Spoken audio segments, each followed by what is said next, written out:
फिर जब सीयू उसे छोड़ने के लिए जाता है तो दिंगशन की मदर पहले से ही घर के बाहर खड़ी हुई थी, जहां वो दिंगशन को बोलती है कि तुम अब काफ़ी बड़ी हो गई हो और घर से भाग भी सकती हो, पर दिंगशन उनसे कोई बात भी नहीं करती और सीधा ऊपर चली जाती है। दिंगशन की मदर उसका ख्याल रखने के लिए सीयू का शुक्रिया अदा करती है और उससे पूछती है कि क्या स्कूल में दिंगशन का कोई बॉयफ्रेंड है, तो सीयू कहता है कि मुझे इस बारे में कुछ नहीं पता। जब उसकी मॉम ऊपर आती है तो फादर उससे पूछते हैं कि आखिर तुमने दिंगशन को क्या कहा है, तो उसकी मदर बोलती है कि मुझे दिंगशन की फिक्र हो रही थी, इसलिए मैंने उसकी डायरी पढ़ ली। ये सुनकर फादर काफ़ी गुस्सा हो जाते हैं और कहते हैं कि उसकी पर्सनल लाइफ में तुम्हें इस तरह इंटरफेयर नहीं करना चाहिए, इसलिए उसे जाकर माफ़ी मांगो। और उसकी मदर भी फादर को इग्नोर करके वहाँ से चली जाती है, जिसके बाद हम देखते हैं कि दिंगशन के टेस्ट शुरू हो जाते हैं, लेकिन इस बार टेस्ट में वो अच्छा परफॉर्म नहीं कर पाती, जिसकी वजह से उसके रिजल्ट भी अच्छे नहीं आते। इसीलिए वो सोंगजी के साथ अपनी सीट एक्सचेंज करके शादी की डेस्कमेट बन जाती है, जो देखकर सीयू काफ़ी अपसेट हो जाता है क्योंकि उसे तो इसके बारे में कुछ भी नहीं पता था। और ये देखकर शादी दिंगशन से कहती है कि वो सीयू को सच क्यों नहीं बता देती, तो दिंगशन उसे कोई अच्छा सा एक्सक्यूज बनाने में उसकी मदद करने को बोलती है। इसके बाद कैफेटेरिया में इन दोनों के साथ केके भी मिलकर कुछ एक्सक्यूजेस सोचने लगती है, पर दिंगशन कहती है कि इनमें से किसी भी एक्सक्यूज पर सीयू यकीन नहीं करेगा। तभी वहाँ पर सोंगजी और सीयू आ जाते हैं, जो कि इनके साथ बैठ जाते हैं और केके उठकर यहाँ से चली जाती है, लेकिन उनमें से कोई भी किसी से बात नहीं कर रहा था। तभी सोंगजी दिंगशन और सीयू से पूछ लेता है कि आखिर तुम दोनों को क्या हुआ है, तो दोनों मना करते हुए कहते हैं कि हम दोनों को कुछ भी नहीं हुआ और सब कुछ ठीक है। फिर जब दिंगशन और सीयू साथ में घर जा रहे थे तो दिंगशन काफी तेज से चल रही थी। सीयू से रोककर पूछता है कि आखिर बात क्या है और उसे सच बताने को बोलता है, जो सुनकर दिंगशन टीचर की बातें याद करने लगती है और थोड़ी इमोशनल हो जाती है। तो सीयू से बताने के लिए मना कर देता है। रात में सीयू अपने दोस्तों से चैट कर रहा होता है कि आखिर लड़कियां बगैर किसी वजह के अपसेट क्यों हो जाती हैं, तो वो दोनों कहते हैं कि लड़कियां ऐसी ही होती हैं। अगले दिन स्कूल में ये तीनों लड़कियां साथ में होती हैं।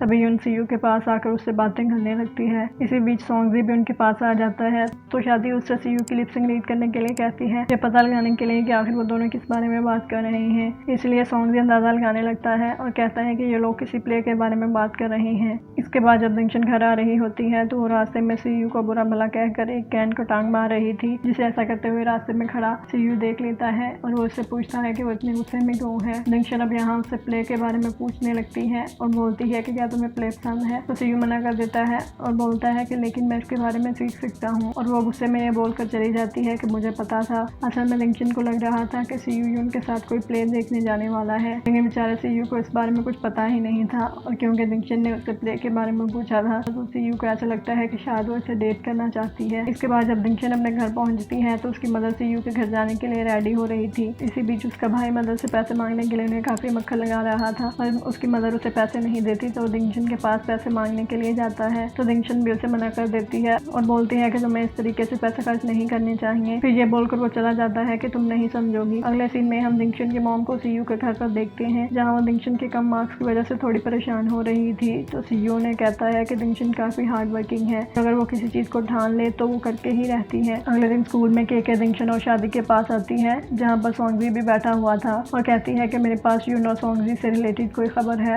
पर दिंगशन उसे जानने से इनकार कर देती है और कहती है कि मुझे अपनी पढ़ाई पर ध्यान देना है, इसीलिए तुम लोग मेरे सामने ऐसी बातें करके मुझे डिस्ट्रैक्ट मत करो। तभी वहाँ पर सीयू भी आ जाता है। शादी उससे पूछती है कि तुम्हारा वीकेंड पर क्या प्लान है, तो वो बोल देता है कि मुझे इस बारे में कुछ नहीं पता। फिर वो दिंगशन से इस बारे में पूछती है तो वो कहती है कि मैं तो सिर्फ पढ़ाई करूंगी। अब शादी सोंगजी को साइड में लेकर जाती है और वो इन दोनों को वीकेंड पर मिलाने का प्लान बनाती है, ताकि ये दोनों आपस में टाइम स्पेंड करके अपनी मिसअंडरस्टैंडिंग को सॉल्व कर सकें। वो बोलती है कि अगर तुम सीयू को ना ला सके तो मैं तुमसे बात नहीं करूंगी। इसके बाद शादी दिंगशन को कॉन्सर्ट की एक टिकट दिखाती है और उसे साथ में चलने के लिए बोलती है, पर दिंगशन मना कर देती है, तो शादी उसे काफी इंसिस्ट करती है और इसे अच्छे से ड्रेसअप करके आने को बोलती है, इसीलिए दिंगशन मान जाती है। अब जब सोंगजी और शादी साथ में स्कूल से जा रहे थे, तभी जियांगचन वहाँ पर आकर उनसे पैसे मांगता है, क्योंकि उसके फादर ने उसे पॉकेट मनी देने से मना कर दिया था। इसी वक्त केके भी आ जाती है, जो उसे इवल ड्रैगन समझकर मारने लगती है, पर ये दोनों से बताते हैं कि ये तो उनका दोस्त है। असल में उनके स्कूल के पास अफवाह फैली हुई थी कि कोई इवल ड्रैगन रास्ते में लोगों को केला देकर उनसे पैसे छीनता है, इसीलिए जियांगचन केके को बोलता है कि मैं तुम्हें इवल ड्रैगन पकड़ के दिखाऊंगा, तो केके मान जाती है। अब यहाँ पहली दफा में ही इन दोनों की इतनी अच्छी केमिस्ट्री देखकर शादी सोंगजी से कहती है कि हम दोनों यहाँ इन दोनों के बीच में क्या कर रहे हैं। अगले सीन में हम देखते हैं कि दिंगशन कॉन्सर्ट के लिए रेडी हो रही थी, तभी उसकी मदर सॉरी के तौर पर उसके लिए ड्रेस लेकर आती है, जो देखकर दिंगशन काफी खुश हो जाती है और वो कॉन्सर्ट में भी यही ड्रेस पहनकर जाती है। अब दिंगशन कॉन्सर्ट वाली जगह पर पहुंचकर शादी को कॉल करती है, तो शादी उसे बोलती है कि तुम अंदर चली जाओ और मैं थोड़ी देर से आऊंगी, जो कि उसे दूर से खड़े होकर देख रही थी।